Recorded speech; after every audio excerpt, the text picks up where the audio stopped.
জগৎটা বড়ই আশ্চর্য। আমরা প্রতিদিন সকালে ঘুম থেকে উঠি, কিন্তু জানি না ঘুম থেকে উঠেই আমাদের প্রথম কাজটাই হতে পারে পুরো দিনের ভাগ্য নির্ধারণের মূল চাবিকাঠি। তাই শাস্ত্রে বলেছে, যেমন সকাল তেমনিই সারাদিন। অর্থাৎ সকালে কিভাবে দিনটা শুরু করছো তার উপর নির্ভর করছে তোমার এই দিনটা শুভ যাবে না অশুভ যাবে। নমস্কার বন্ধুরা, সবাই কেমন আছেন? আশা করি প্রত্যেকে ভালো আছেন। আবারও একটি নতুন ভিডিও নিয়ে আপনাদের কাছে হাজির হয়েছি। তো এই ভিডিওতে থাকছে সকালে ঘুম থেকে উঠে আমাদের প্রত্যেকের যে কাজগুলি একদমই করা উচিত নয় এবং কোন কাজগুলি করলে আমাদের সারাদিন সমস্ত কিছু শুভ হবে, সেই নিয়ে থাকছে এই ভিডিওতে। চলুন দেরি না করে শুরু করা যাক আজকের এই মূল ভিডিওটি। হ্যাঁ, ভিডিওটি স্কিপ করে দেখবেন না, তাহলে কিন্তু অনেক কিছুই বুঝতে পারবেন না। ব্রহ্মমুহূর্ত বা প্রভাতে, অর্থাৎ ভোর 4টা থেকে 6টার মধ্যে সৃষ্টি নিজেই হয়ে ওঠে নির্মল, শান্ত ও পবিত্র। এই সময়টা শাস্ত্রে বলা হয়েছে ঈশ্বর স্মরণের সর্বোচ্চতম সময়। অনুসংহিতায় বলা হয়েছে, যে ব্যক্তি সূর্যোদয়ের আগে উঠে দেবতা ও পূর্বপুরুষের স্মরণ করে সে জীবনে সুখ ও শান্তি লাভ করে। কিন্তু আমরা অনেক সময় ঘুম থেকে উঠেই মোবাইল হাতে নিই, খবর দেখি বা চায়ের কাপে চুমু দিই, কারো বা ওপর রাগ করি। এমনটা করলে মন ভরে ওঠে নেতিবাচক শক্তিতে। এই নেতিবাচকতা সারাদিনের দুর্বলতাকে ধরে রাখে এবং শক্তিকে দুর্বল করে। ঘুম থেকে উঠেই আমাদের যে কাজগুলি একদমই করা উচিত নয়, শাস্ত্র ও বিজ্ঞান দুই দিক থেকেই বলেছে সকালে কিছু কাজ সম্পূর্ণ নিষেধ করেছে। চলুন জেনে নিই সেই নিয়মগুলি কি কি, যেগুলো আমাদের একদমই করা উচিত নয়।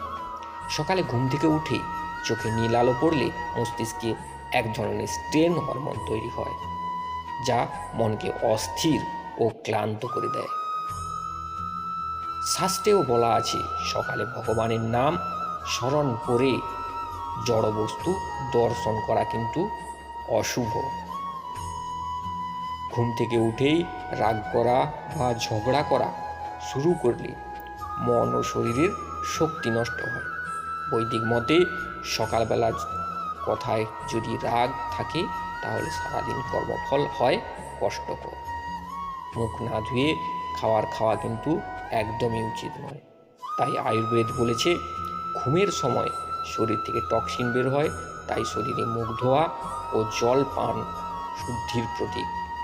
মুখ না ধুয়ে খেলে এই টক্সিন ফের শরীরে ফিরে যায়, যা অসুস্থতা ও অশুভ শক্তিকে ডেকে আনে।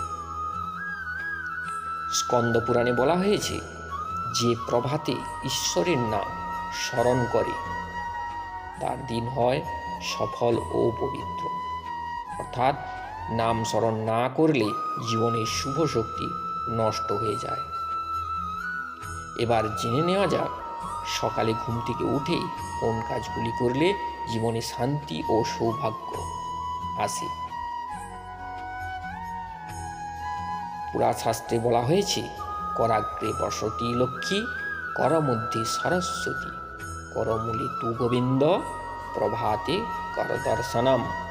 অর্থাৎ সকালে নিজের হাত দেখলে লক্ষ্মী, সরস্বতী ও গোবিন্দ এই 3 শক্তির আশীর্বাদ মেলে। ভূমিদেবীকে প্রণাম করলে পৃথিবীর শক্তি আমাদের শরীরে প্রবাহিত হয়। বলা হয়, ভূমি স্পর্শই জীবনের প্রথম আশীর্বাদ। যেমন ভগবান নাম জপ করলে,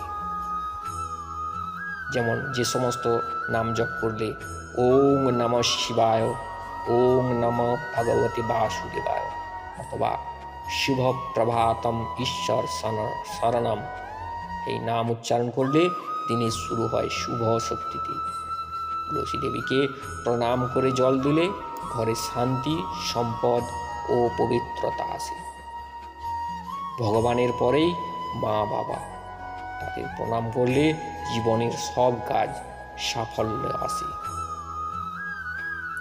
বিজ্ঞানও বলে সকালে প্রথম 1 ঘন্টা আমাদের মস্তিষ্ক সবচেয়ে সংবেদনশীল থাকে, যা ভাবি তাই সারাদিন মুড ঠিক করে। যদি সকালে প্রার্থনা বা ধ্যান করি তাহলে মস্তিষ্কে সেরোটোনিন ও ডোপামিন বাড়ে, যা আনন্দ, শান্তি ও মনোযোগ বাড়ায়। অন্যদিকে মোবাইল বা খবরের নেগেটিভ তথ্য দেখলে বাড়ে কোলেস্টেরল, মানে স্ট্রেন হরমোন। তখন পুরো দিনটাই হয়ে যায় অস্থির ও ক্লান্তিকর। জীবনে বড় পরিবর্তন শুরু হয় ছোট ছোট অভ্যাসে।